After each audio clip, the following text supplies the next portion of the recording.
This last week, we got a preview of one of the most exciting transit developments in the past several years, at least for me. Toronto's massive new Ontario Line subway project now actually has a train design, and it looks amazing. So let's go through the design and see what things we can pick out, as well as talk about some of the features that would still make these trains even better. For some background, as I talked about in a video earlier this year, up here, the Ontario Line trains will be manufactured by Hitachi. And based on an article in Rail Journal, link will be down below, it seems they'll likely be manufactured at Hitachi's new facility in the United States, which is also going to be manufacturing trains for Washington, D.C. The trains are on the wider side at 3 meters wide, and they're 4 cars long, but the Ontario Line is designed to accommodate up to 5-car long trains in the future when demand requires it. As with other modern metro trains, power will be drawn from a 1500 volt DC overhead wire, which will be great because parts of the line will operate outside and Toronto gets kind of cold and wintry at times. What's really cool about the renderings that got released is that there weren't just 1 or 2. There were 6, and they're really detailed, so you can actually really get a good sense for what these trains are going to be like by just looking at them. Short of what lies beneath the platform, but that's sort of like a Zoom call with your coworkers. Starting from the front fascia, the design is super modern, and the train has a big front window, which you want because it is fully automated, and so people will be able to stand or sit at the front of the train and watch the world go by, which is going to be great on the Ontario Line because it has the aforementioned above ground sections, including one that's going to go over a large bridge over the Don Valley that will probably have incredible views of the skyline. At the same time, based on the renderings we can see, there won't be a front exit door, which you see on some trains but not on others. For example, Sydney Metro's trains do have a front exit door, while the trains on the REM do not. This has to do with whether people are meant to evacuate out the side doors or the front door, but not having a front exit door means that the vista that you can view from the front of the train is even better, because you don't have to have the mechanism for the door.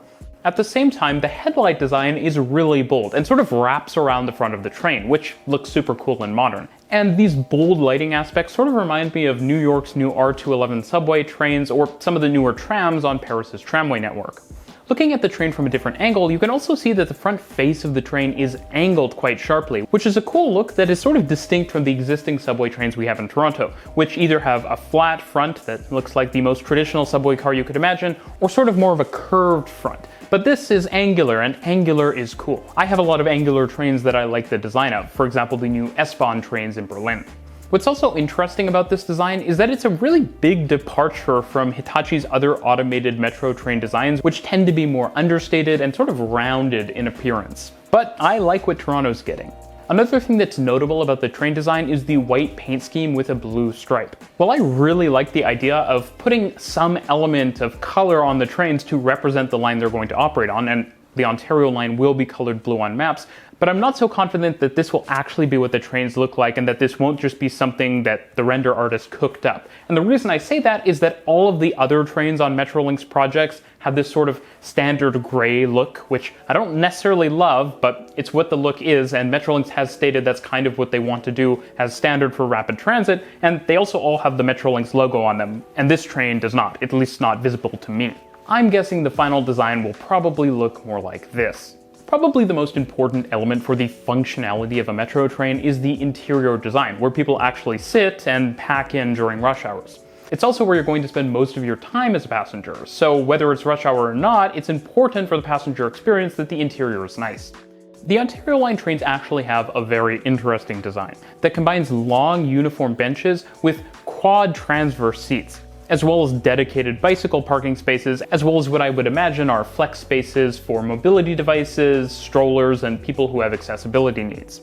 This design is quite different from most metro train designs I've seen out there, and is definitely different from Toronto's current standard subway car design, in that the transverse seats are facing one another in a quad layout, and then the flex space is put behind them rather than being in front of them. And I actually think this is a good decision, because it means that someone parking their bike or stroller isn't going to take up any of the space for those transverse seats.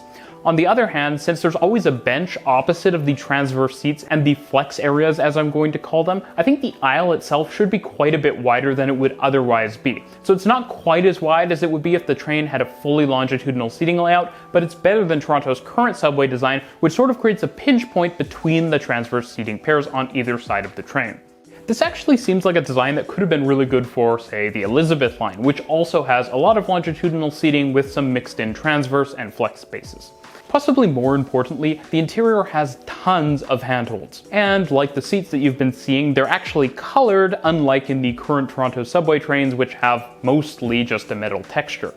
I appreciate all that color, but it might be gone in a snap, just like the color on the outside of the train, so don't get too attached. Then again, this is what the inside of the Line 5 trains look like. The outside is gray, the line color is orange, so who knows, maybe the insides of these trains will be pink and lime green. We'll have to see. I should also point out that you see the strap hanger hanging plastic handholds on this train that you typically see in Asia, but will also see on the new REM trains. And I really like that because it means you don't necessarily have to grab the pole that's like right next to someone's face. And it also helps people stand on the train, which is important because the Ontario line is not only going to be busy, which means there will be a decent amount of standing, but a lot of people will be taking short trips, 1, 2, 3 stops. And so they probably won't feel the need necessarily to sit down every time they get on the line. And so having good handholds is valuable. What is interesting, and I haven't seen too many comments about this, is that there seems to be these protrusions around the edges of the doors, which does remind me of some metro trains in Rome, which I believe were also manufactured by Hitachi, and I believe they're for storing the motors and other components for the doors. At the same time though, the design of these protrusions, as well as the fact that they aren't covered in handholds, probably will help to discourage people from kind of standing right directly next to the door and blocking people from going on and off the train, which will be really important if the line is to meet its stated service goal of a train every 90 seconds during peak periods.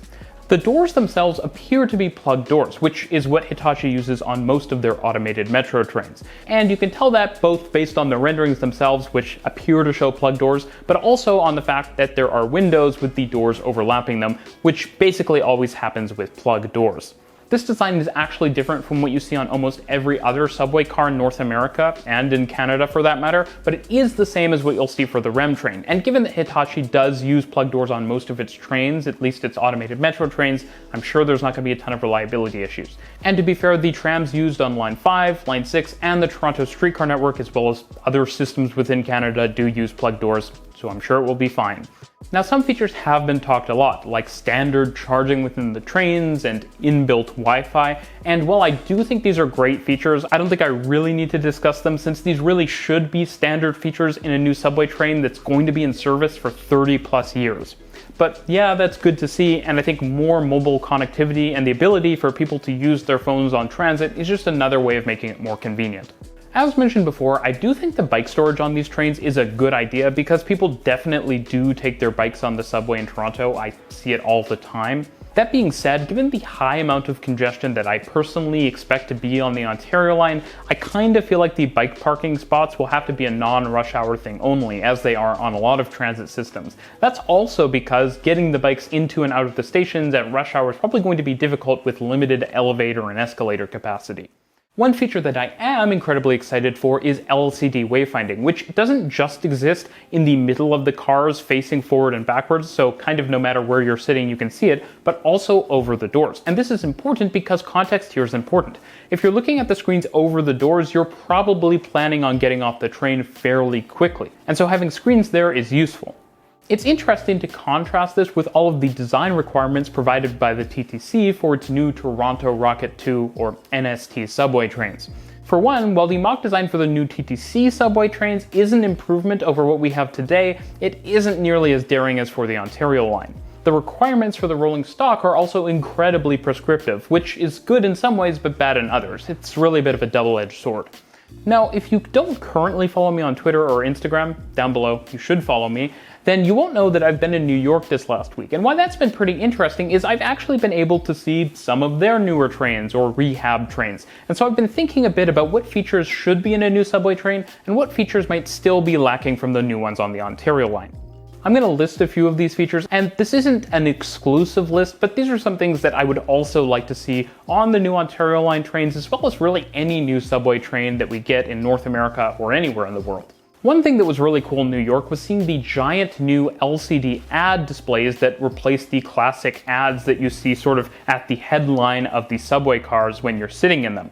These new LCD displays are good not only because the ads can dynamically switch, so you see one ad and then another ad and then another ad, but they can also animate. And what makes that cool is that you can have actual sort of animations on your ads. So there was one for Anime NYC that I thought was pretty interesting that actually had, an animation going throughout the subway car, giving you different information about the event, which you definitely couldn't have done with a traditional static ad. There was also a cool ad for a certain video game that was just a full video, which I thought was quite cool to see. And even better, since the ad screens dynamically switch, the MTA was also able to use them for some PSAs, and the government of New York was able to use it for one about COVID. And so I think the dynamic ad screens thing is super useful. You can also imagine how in an emergency or a service disruption, they could be used to give passengers information throughout the train instantly, and I think that's really cool. Now, looking to London, a feature that I talk about a lot, but I still don't necessarily know that we're going to see in the new Ontario line trains, and that I haven't really seen broadly adopted in North America on the whole, including in New York, where I think it would be very useful, is a display on the wayfinding screens. And this doesn't have to be up all the time. Again, with digital screens, you can have different screens sort of rotate through like a PowerPoint. But what would be great is to have an information screen that shows you the status of service on various lines on the network. So you know that if you have two alternate routes you could take, maybe you could take one line or a different line, you can see, and if there's bad service on one line, delays and the like, you can take the other, and that helps keep people moving through the system efficiently. Another feature that I do appreciate in London is that the longitudinal bench seats, basically network-wide, are always split up with armrests. And the reason I like this, especially compared to New York, is one, in New York, I honestly found myself sliding around a fair bit when trains were accelerating really fast or decelerating really fast because the seats are just a flat, uniform plastic bench that you can just slip and slide around on. But also because I find that in New York, when you give this big bench, people tend to kind of spread out and put their jacket out around them and stuff, and that takes up way more space from other passengers, and so having dedicated individual seating spaces would be nice. Tokyo also has some great design features that I've talked about before and that I really like and would love to see in these trains. And because of the screens over the doors, it is conceivable that we could have this feature. And what that is a display screen that appears over the door when you're pulling into the station that actually shows you a diagram of the train itself within the station and where the exits are. And not just the exits themselves, but whether they're an escalator, stairs, an elevator, and where that will actually get you out onto street level or connecting to other lines. And I think that's just really useful for orienting passengers before they've even stepped off the train. As I've mentioned before, the awesome thing about digital screens, especially for wayfinding, is that a lot of these changes could always be made in the future if we had the will. Now, Toronto's current subway trains and a lot of subway trains in North America and around the world do have LCD screens that just are sort of underused. And so a lot of the features I've talked about today could be implemented in a lot of different subway systems if we really wanted it. With all of that said though, I'm just super excited to see the new Ontario line trains and I can't wait to get on board. Thanks for watching.